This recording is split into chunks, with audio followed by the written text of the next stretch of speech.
So for those of us with a second gen Dodge Charger or Chrysler 300, there's not much in the way of getting Android Auto or Apple CarPlay into these things without doing what I'm about to do for this video.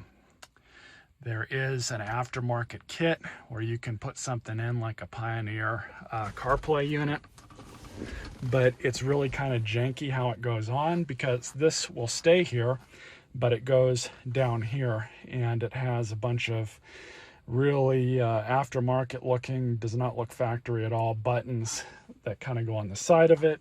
And basically you just end up with two screens, one which will still control your onboard vehicle stuff, and the other one is for, you know, your media center and everything else. And the first thing we will have to do is take off this whole bezel. It's actually not hard, it's just held on there with pop clips, but we're going to have to also pull off these pieces as well for your HVAC. We'll start going through this and seeing what we need.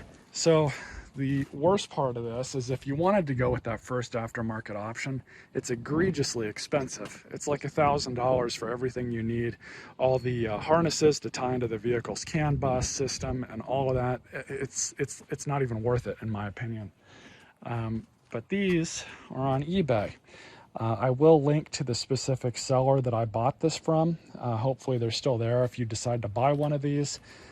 Because a lot of these sellers on eBay that import this stuff from China, they're really fly-by-night. They disappear seemingly overnight sometimes. Hopefully there is another seller on there that will have these in case this one doesn't. But this one is specifically for 2011 to 2014 Dodge Charger. Left-hand drive, 9-inch. And this is apparently specifically for the replacement of this stereo. I don't know if this is for the upgraded stereo that these cars had. They might have a different kit for that, so keep that in mind. This is specifically for just the 4-inch vehicle stereo. Now, as you can see, we're going to have to swap all the HVAC stuff into this. We've got harnesses that they provided for the CAN bus interlink.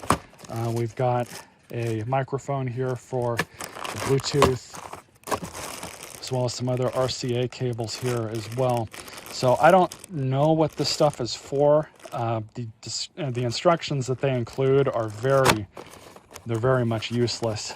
They do include a link to instructions that are a little bit more specific. So definitely give those a look if you can. I've linked that in the description as well. So the wheel all the way down. I might actually have to turn the power on to get the shifter out of the way, but basically this thing is held on by pop tabs. Small screw here, looks like a Phillips. So we'll pull that out, of course.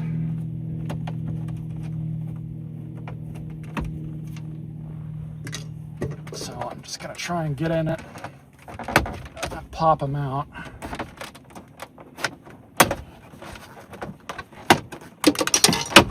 Hopefully not break things.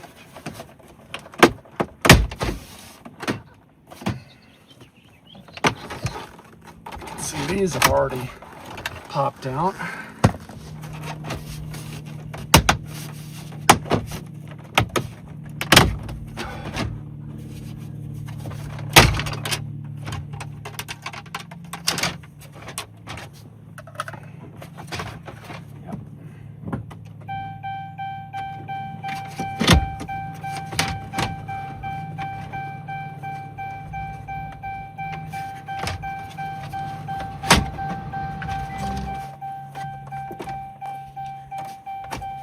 I'm just going to go ahead and unplug all these connectors back here.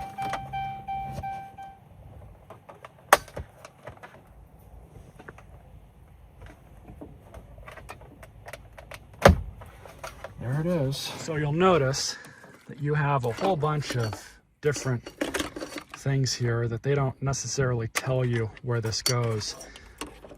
So you kind of have to figure it out for yourself. I hope this video is helping some of you with this. So this looks like the CAN bus interface. This is going to plug in right to here. You can see how it marries up to that.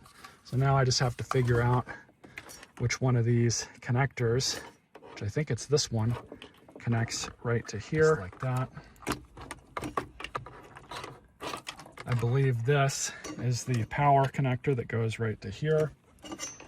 Basically, a lot of this is just marrying things up. So I'm going to connect this to this one.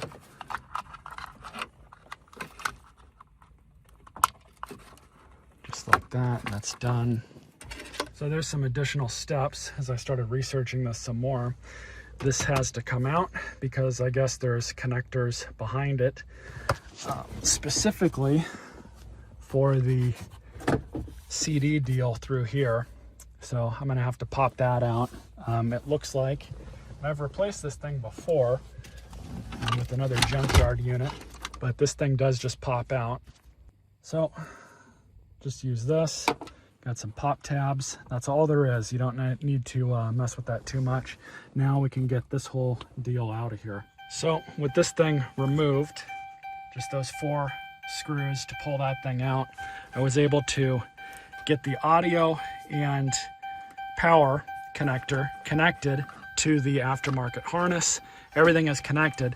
This is for your rear backup camera. This car is not equipped with it, so I'm obviously not going to do anything with it. But this thing is on. It seems to work fine. Looks like those work. Let's try. Yep. So skip forward and backward works fine. AC works fine. We'll have to switch this over, but I'm not worried about that right now. These all work. Fan speed works. Tuner works. AC, turn off. Everything there works. So obviously this isn't going to work because it's no longer hooked up. Traction control, see if that shows up anywhere. That's up there on the dash. So I think we're going to be okay. Let me go ahead and shut the car off. This thing takes a little bit to boot up, but that's all right. That's nothing I don't expect. So what did I do with this? Well, first off, your radio antenna is down here. This is for the external USB. So I'm gonna go ahead and see if I can reinstall that. So you'll see in the back here, you can only plug in one deal here. However, I'm gonna remove this one because this is for that. Don't need that. Here's another one that we can install here. So we'll save that for now. I'm not gonna mess with that too much. But down here, they include this small pigtail here to install right into that. So that's what I'm gonna do. This thing, I'm gonna install right into the back here. But first, what I'm gonna have to do is orient all these cables so they at least go everywhere properly. These, I have no idea what these go to because there's this one and then there's that one right there. There's no place that I've seen yet to install those into. So everything is now reconnected. I managed to reconnect this up here, what I was talking about. So that goes up to here. And then there's another piece up to here that linked into. I told you all about that. So obviously this is a pursuit version of these cars, so there's a little bit more that I have to deal with because I've got this metal center console. But on the regular civilian cars, I don't think it's as intuitive as it is on these. Basically, I've got a bunch of stuff to put back together. All right, so very annoyingly, I got these vents back on. So hopefully you saved this because now we have to pull the metal clips off to put them in the exact same spot on the replacement bezel. So I'm gonna go ahead and pull these off. I've removed similar ones before, and basically you gotta be really careful with these or else you'll bend the crap out of them trying to get them off. I had my, here it is. So let's see if I can do this real fast. I'm just gonna kind of gingerly bend them up.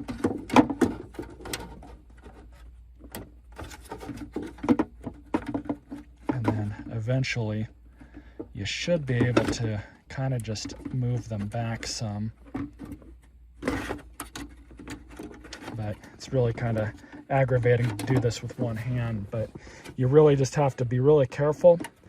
Grab both sides and then kind of push up evenly and you'll get them off. So that's good. There is one minor annoyance.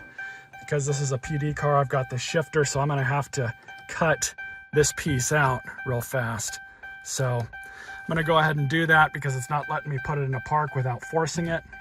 Be right back. So that's done.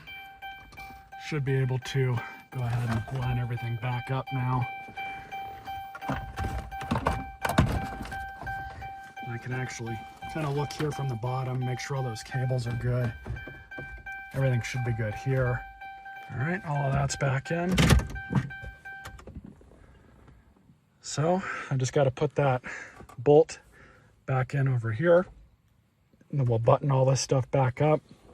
You guys don't really need to see all that. Like I said, though, I am going to hold on to this stuff just in case this thing takes a dump on me. You know, this overseas electronics like this, it's really kind of a crapshoot if they last. I don't know how this is going to go, and there's so many different components to this entire system here. Just that CAN bus interface I'm probably more worried about than I am with this screen. So another thing I saved was the bracket that went to the CD drive. Pulled that off. It was just these three, I think it was a T15. Yeah, T15, pulled those off. So that bracket went right below here because there's two spots on that bracket for it to pop back into. So it's all popped back in. I've got my aftermarket bolts here holding this back in place because those broke off I don't know how long ago when I was redoing stuff on this car. You can't see it, but I just used two of the bolts that held that whole CD drive unit in, put those back here in the bottom as if that whole back part of the radio was still installed in the car. I just put the bracket through it, put a couple washers through the bolts to kind of protect the bracket from cracking a bit. And then now everything is good to go. So all I'm gonna do now is basically put everything back together here. All right, so here we are. There are a few settings you need to change. My cluster up here was reading in kilometers an hour and all the European settings. That can be changed. It used to be changed through the Uconnect 4-inch display. It can be changed through here.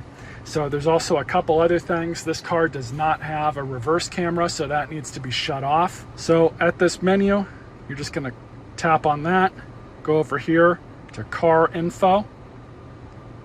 And the first thing you're gonna do is set language to English USA, unit American system. If you change this back to metric, that's gonna read metric. So we'll change it back to American, and now it's American.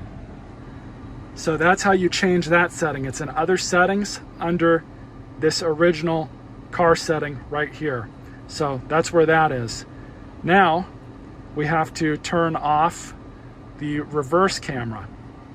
So for this one, they buried that feature into another menu. So you're not going to go to car info, you're going to go to car settings, up here to general, radio region, make sure that's USA, and then you're just going to go down here. Your reverse stuff isn't going to really matter, but go to factory, scroll down, reverse camera switch, that's off.